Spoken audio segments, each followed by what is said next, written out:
Hello friends, welcome to the Anatomy Hub. So today we'll study about the brainstem, mainly the basic concept of the brainstem. Then we'll study the section wise how the brainstem that the structures contains in medulla, uh, in pons, in midbrain, so that it will be easy to understand the structures that present inside the brain stem. So the brain stem actually that includes the medulla and pons that located ventral to the cerebellum. Hmm. In addition to housing the essential ascending and descending tracts, the brainstem that contains the nuclei that are essential for maintenance of the life. As a result of the relatively tightly packaging of the numerous ascending and descending tracts as well as the nuclei within the brainstem, even a small lesion within it that can injure the multiple tracts and nuclei within the brainstem. So, that will produce very significant neurologic deficits. The cerebellum that is located just dorsal to the brainstem and that plays a major role in motor coordination because of its proximity to the brainstem. Injuries which cause swelling of the cerebellum that can compress the brainstem and that can rapidly become the life threatening. So it is very much important to study detail about the brainstem. So before going detail, we should know first the development of the brainstem and the cranial nerves. So as you know that the lower part of the cranial portion of the neural tube that you can see as a neural tube right now over here, uh, that gives rise to the brain stem. The brain stem is divided into mesencephalon that you can see over here, mesencephalon, then the rhombencephalon. Okay, so here in this picture you can see the four stages in early development of the brain and the cranial nerves. Uh, Here it you can see in this picture it is 3.5 weeks gestational age, and here you can see it is near about 4.5 weeks of the gestational age, and here you can see it is near about 7 weeks, and here you will see by the end of 11th week you will find this type of uh, brain and the brain stem. So the primitive central widens into four-sided pyramid shape with rhomboid floor. So this becomes the fourth ventricle that you can see over here. The primitive central canal that you can see that widens into a four-sided pyramid shape with a rhomboid floor is known as your fourth ventricle. So finally you will find here the fourth ventricle. So this becomes the fourth ventricle which extends over the future pons and the medulla. So in this diagram you can see the schematic illustration of the widening of the central canal or cavity in the lower brainstem during the development. So the neural tube that undergoes the local enlargement and shows two permanent flexures, that is the neural tube that undergoes local enlargement and shows two permanent flexures, the cephalic flexor at the upper end and the cervical flexor at the lower end. So the cephalic flexor in an adult brain is the angle between the brain stem and the horizontal plane that you can observe over here. The central canal in the rostral brainstem that becomes the cerebral aqueduct, and the roof of the rostral fourth ventricle that undergoes intense cellular proliferation, and this lip produces the neurons and the glia that will populate both the cerebellum and the inferior olivary nucleus. So the quadrigeminal plate of the tegmentum part and the cerebral peduncle that develops from the mesencephalon, and the cerebral aqueduct that courses through it, and the rhombencephalon that gives rise to the metencephalon and the myelencephalon. The metencephalon that forms the cerebellum and the pons, and it contains the part of your fourth ventricle. The myelencephalon that forms the medulla oblongata, and the lower part of the fourth ventricle that lies within the portion of the brain stem. So, as the spinal cord, the embryonic brain stem has a central gray core with an alar plate and the basal plate that you can observe over here, that is actually consisting mostly of the sensory at the alar plate, and at the basal plate you will find the composed primarily of motor components. So the gray columns, they are not continuous in the brainstem, but the development of the fourth ventricle that causes wide lateral displacement of the alar plate in the lower brainstem, and the basal plate that takes the shape of a hinge. The process is reversed at the other end, that resulting in the rhomboid shape of the floor of the fourth ventricle. So in addition to the long tracts, short neuronal connections and the nuclei that become opposed to the brainstem. The cranial nerves, like the spinal nerves, they takes their origin from the basal plate cells, means mainly the motor nerves, or from the alar plate cells, or you can say the sensory nerves. So unlike the spinal nerves, most cranial nerves, they emerge as one or more bundles of fibers from the basal or basolateral aspect of the brain. Then we will see the brainstem organization.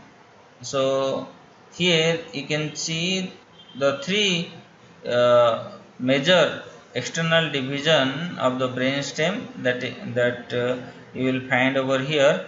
That is your medulla, the pons. Together, the medulla and pons, they are connected with the cerebellum, and the midbrain that is developed from the mesencephalon. The three internal longitudinal divisions of the brainstem are the tectum, tegmentum. Here you can see the tectum, the tegmentum, and the base, or you can say the basis. So the pons, for example, dorsal pontine tegmentum and the ventral basis pontis. The main external structure that's seen from the dorsal aspect, and that you can see over here, the main external structures seen from the dorsal aspect, mainly the superior portion of the rhomboid fossa, which forms the floor of the fourth ventricle, extends over the pons, whereas the inferior portion that covers the open portion of the medulla. So the closed medulla that forms the transition to the spinal cord. So in this diagram you can see that this is the drawing of the divisions of the brainstem, in a mid-sagittal plane, and the major internal longitudinal divisions, they are the tectum, tegmentum and the basis. The major external division are the midbrain, the pons and the medulla. Here in this picture you can see this is the dorsolateral aspect of the brainstem. So most of the cerebellum that is removed over here. So here you can see the three pairs of the cerebellar peduncle. So the inferior, middle and superior cerebellar peduncle from connections with the cerebellum. So the dorsal aspect of the midbrain that shows the core hillux, the two superior and the two inferior colliculi, that is collectively called as the corpora quadrigemina or the quadrigeminal plate. The internal structure components that we have to see inside the brainstem. So this is the external feature. So the internal feature that you will find all the descending tracts that terminate in the dorsal cord, in the spinal cord, example the corticospinal tract, that pass through the brainstem. In addition, the several descending fibers system that terminate or originate in the brainstem. Similarly, all ascending tracts, for example the spinothalamic tract that reach the brainstem or the cerebral cortex, pass through the part of or all of this region. So other ascending tracts, they originate in the brainstem. The brainstem is therefore an important uh, part or relay station for many longitudinal pathways, both the descending and the ascending pathway. So as you know that the ascending pathways are the medial lemniscus, the spinothalamic tract, the trigeminal lemniscus, lateral lemniscus, reticular system fibers, medial longitudinal fasciculus, inferior cerebellar peduncle, superior cerebellar peduncle, secondary vestibulary fibers, secondary gustatory fibers. So all these are the ascending pathways that you will find inside the brain stem. Like that you will find the descending pathway also. So these are the corticospinal tract, corticonuclear tract, corticopontine fibers, rubrospinal tract, tectospinal tract, medial longitudinal fasciculus, vestibulospinal tract, reticulospinal tract, central tegmental tract, descending tract of the fifth cranial nerve.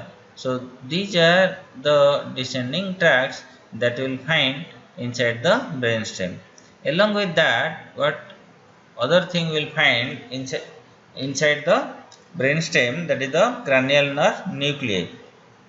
So don't worry, we will do all these tracks and every nuclei and everything in our lecture series. Already we have covered the cranial nerve nuclei, we have covered the ascending tracts. So please go through that videos present inside the neuroanatomy section. But here we will only see what are the basic concept of the brain stem. So the cranial nerve nuclei, that almost all the cranial nerve nuclei, they are located in the brain stem. The exception what we will find, the first two cranial nerve nuclei, which are evagination of the brain itself. So you will not find that inside the brain stem. So portion of the cranial nerve that also passes through the brain stem.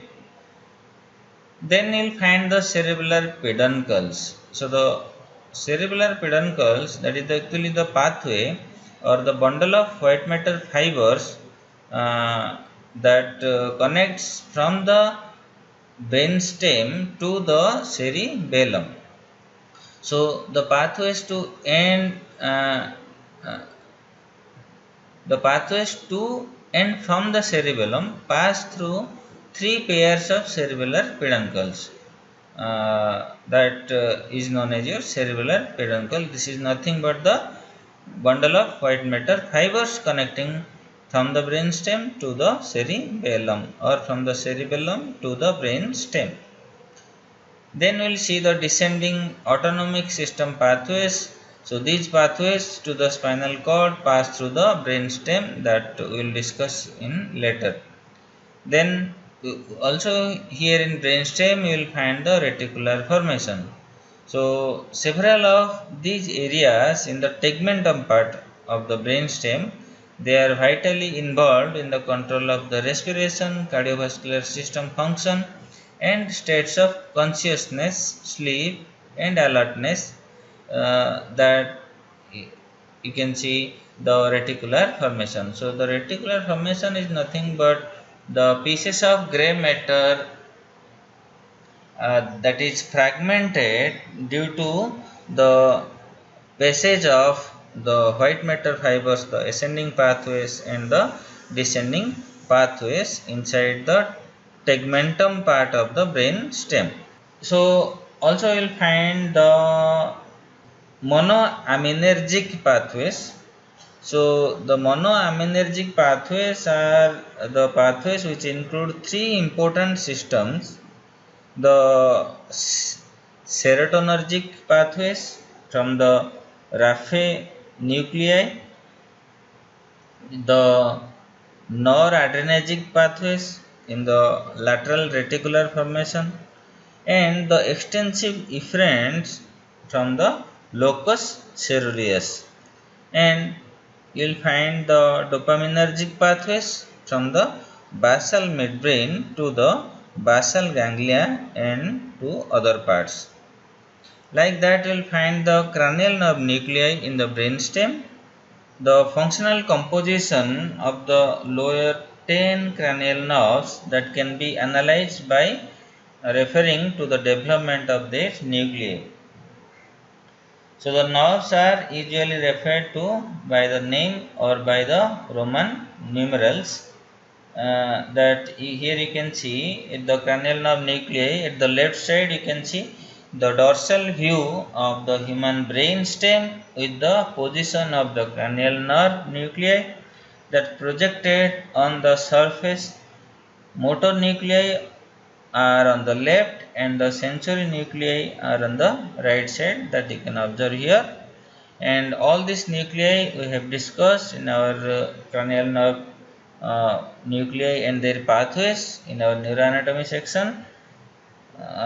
Please go through that. And the transverse section at the right side, that you can see at the levels of various parts of the brainstem, that indicated by the arrows that you can see.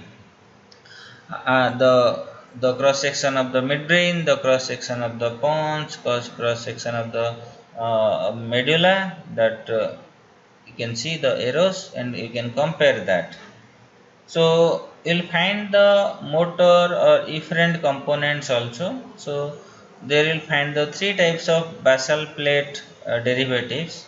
The motor nuclei, they are the located inside the brain stem.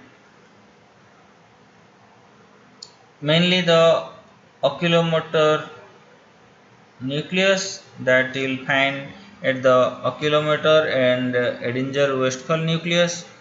The trochlear